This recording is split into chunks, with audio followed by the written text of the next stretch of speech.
Il pourvoit à l'église des dons pour résoudre les problèmes de spiritualité dans l'église. Quelqu'un peut venir, un enfant du diable. Il vient pour tenter l'église, pour détruire l'église, pour tenter l'homme de Dieu en plein culte. S'il n'y a aucun nom, on peut se moquer de l'église. Plus tard, les apôtres ont opéré dans la même dimension. Ils enseignaient et chassaient là où il y avait l'ignorance pour apporter la connaissance, mais ils ne s'arrêtaient pas là. Ils opéraient aussi dans les charismes. J'aime ce que Marc au chapitre 16, au verset 20, Jésus envoie les disciples, et puis la Bible dit, ils s'en allèrent prêcher partout. Et le Seigneur travaillait avec eux.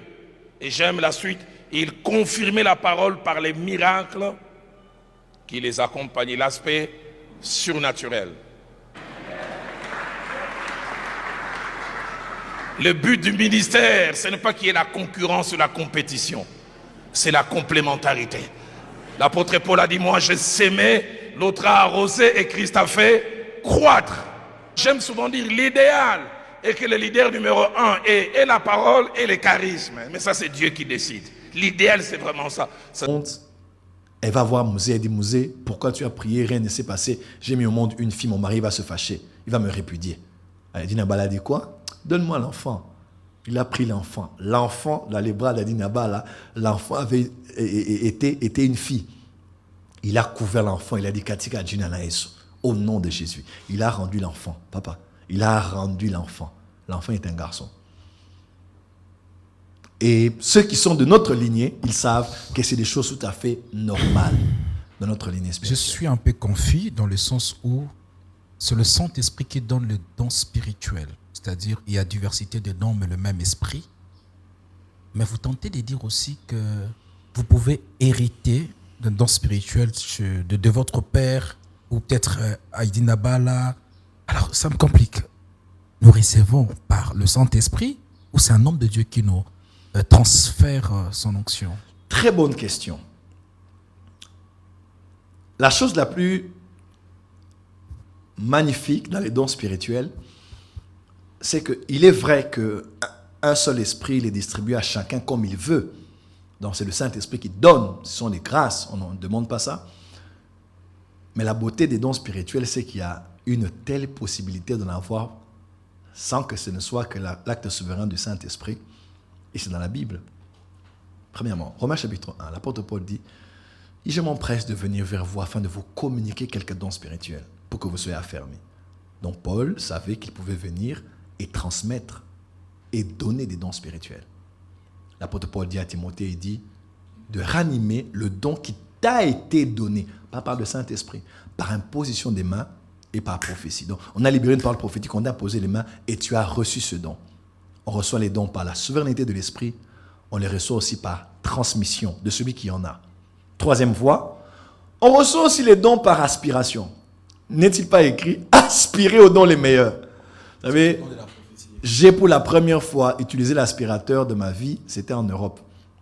Ma femme me dit « Chérie, ça me ferait plaisir que tu passes l'aspirateur. » C'est une blanche. J'ai dit « Bien sûr que oui. J'ai jamais fait l'aspirateur de toute ma vie. » Vous utilisez à combo, on balayait à la maison. J'ai dit non, ce serait une belle expérience. À la fin de la journée, elle était très contente. Elle dit, oh mon gars, mon mari m'a aidé dans l'aspirateur. J'ai pris l'aspirateur, j'ai commencé à faire aspirer. Waouh.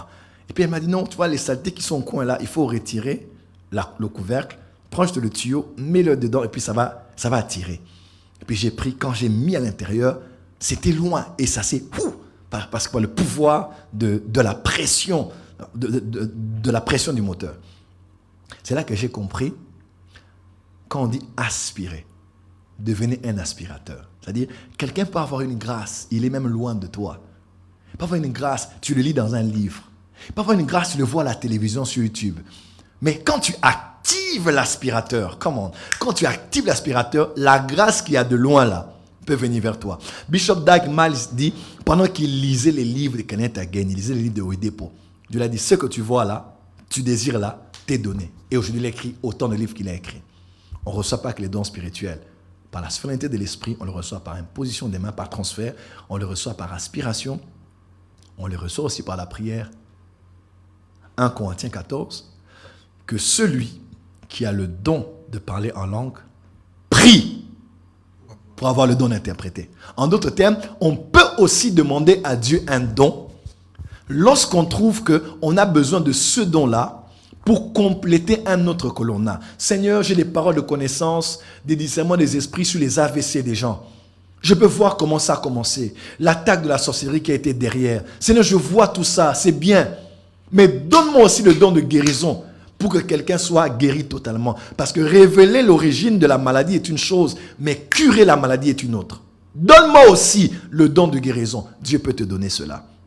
Donc dire qu'on n'a que les dons parce que le Saint-Esprit le veut, c'est faux. Parce que dans la Bible, il y a plusieurs autres voies par lesquelles on peut recevoir des dons sans que ce ne soit l'initiative d'abord du Saint-Esprit.